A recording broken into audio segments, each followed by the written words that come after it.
Hey guys, it's Hink here. Today I wanted to bring you a quick video about some new research that I found. It's very intriguing research and it deals with a couple of different things. Number one, growers versus showers. And we actually have an answer, according to this paper, who actually is bigger in the long run. It brings up some very interesting data about the true size of the average male penile length. And it also touches on the fact that, guys, men overestimate and lie about their size. And so we're going to break that down today. This is the paper here, guys. I'll leave the link in the description so you can read it for yourself. And what they did in this paper is they looked at 342 Chinese men. Now, guys, yes, spoiler alert, this is in a certain subgroup of basically Chinese men, okay? And so is this compatible with all the Western data and blah, blah, blah? Hard to say for sure, okay? But this is the data we have, so this is the data we're going to analyze today. But there was a trained andrologist, okay, essentially a urologist, that had the patients report their perceived length or their estimated length, and then they measured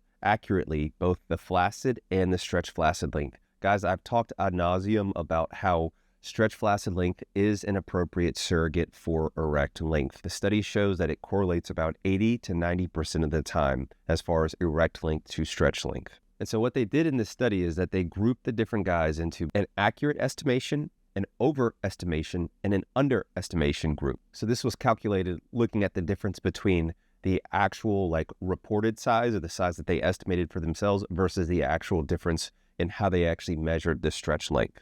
Now, guys, I want you to look at this result section, okay? Because I want you to see the certain demographic characteristics here. And so once again, we had over 342 different men. So this isn't exactly a small sample size here. Now, I get it, guys. This is technically Eastern data, but still, if you look at the actual stretched length, the mean stretched length was just shy of 12 centimeters, with a range between 10.32 to 13.46 centimeters. Here in America, that means it's about 4.7 inches is the mean in 342 guys of the study. Guys, I know you say, oh, Hink, I don't care what you say. The average length is 6.5 inches or 7 inches or 6 inches. Don't do the voice. Guys, that's just not compatible with the actual measured data. I get it. This is a study looking at Chinese men. I'm just saying, in this study, it was 4.7 with a range of 4 to 5.2 inches, okay? So there were some objectively smaller guys and some guys that were, going into more of the average, what I would say, which is the average is about 5.2 inches bone pressed. I'd love to hear what you guys think in the comments. Let me know what you think the actual average size is, bone pressed. But what's interesting is that if you look at the self-reported data, the self-reported data was a full centimeter bigger, basically. You went up from 11.89 centimeters to 12.8 centimeters, okay, with a range between 10.96 to 14.66. And so that means that on this study in inches, the guys on average reported 5 inches with a range of 4.3 to 5.7 inches. So significantly bigger than what their actual stretch length was. Now, I can hear you in the comments right now. That's an excellent comment, guys, because this is comparing the patient's perceived erect length compared with stretch length. Now, I've already talked about the data showing that there's a direct correlation, but the study is not specifically asking what is your perceived stretched length, okay? It's asking erect length. So they're asking about erect length, but measuring stretch length. So there is some discrepancy there, okay? So there's some room for interpretation. Guys, if you're enjoying this content, you take a second, leave a thumbs up, hype the video, and of course, if you like what I do, consider subscribing. And guys, here are just some graphs where you can see exactly what we're talking about, the difference between the flaccid length, the stretched flaccid length, and the self-reported data, with that self-reported blue line being clearly significantly higher. One of the study's most significant findings was the prevalence of overestimation of size. So if you look at this picture here, you can see that the OE, 72.8%, that's the overestimation, where the accurate estimation was only 26%, and only about 1% of the men actually underestimated their size. But once again, guys, the dudes that overestimated their size did so on average about 1/3 inch or 0.9 centimeters. Now, I thought that this was interesting, okay? When you actually looked at the guys who overestimated their length, it was because they had larger flaccid penises. And so basically, if they're a shower, according to this study, they're more inclined to overestimate their actual erect size or stretch flaccid size. Now, here's where it gets really interesting, because if you know, you know. Hashtag Acorn Gang, okay? When they looked at the guys who underestimated their size, they paradoxically had a greater stretched length.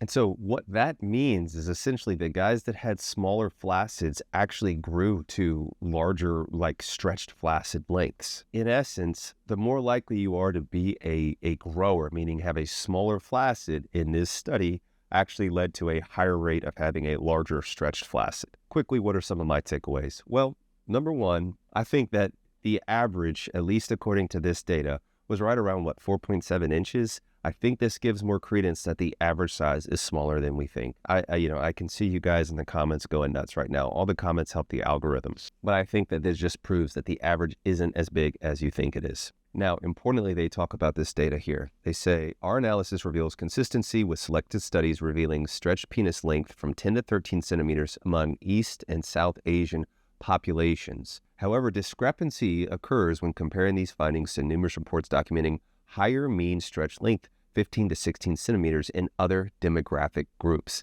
Now, the problem with this right here is that they cite, and I believe it's the fifth little reference that they make, this Italian study here, okay? The problem with this Italian study is it was self-reported data. It wasn't actually measured data. And so, as we already know, I've talked about a million times on this channel, guys have a tendency to lie about their size. And so, of course, they're going to be lying in this size. And so you can't reference this as a legitimate study when it's self-reported data. And that's where those higher range, like the 16 centimeter average, comes from this study, which has been proven to be inaccurate. The study once again confirms that men are going to overestimate, or at the very least lie about the size that they have.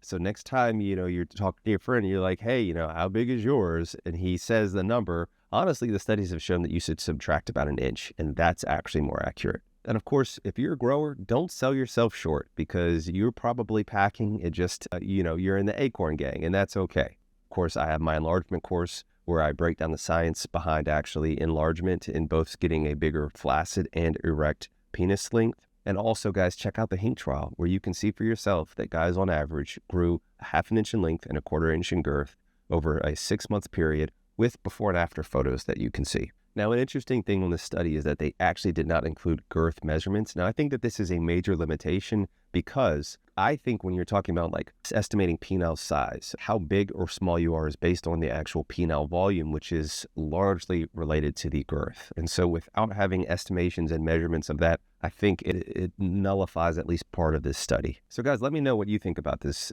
video, about this paper. What are your takeaways from the data? I love reading what you guys leave in the comments, and it's very helpful to me, so I appreciate you guys. But remember, guys, you're more than the size of your D. There's nothing wrong with self-improvement, but you are enough just as you are. All right, my friends, peace and love.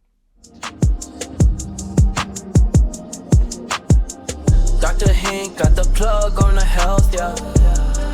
Got you thinking about your wealth, yeah. In his office, no stealth, yeah. Pinnacle of that below the belt, yeah. Checks and balance, he's managing. Working miracles, no damage. Got you covered, no panicking. Stay calm. In the clinic, no vanishing. Yeah, with Doc Hink, it's the way back.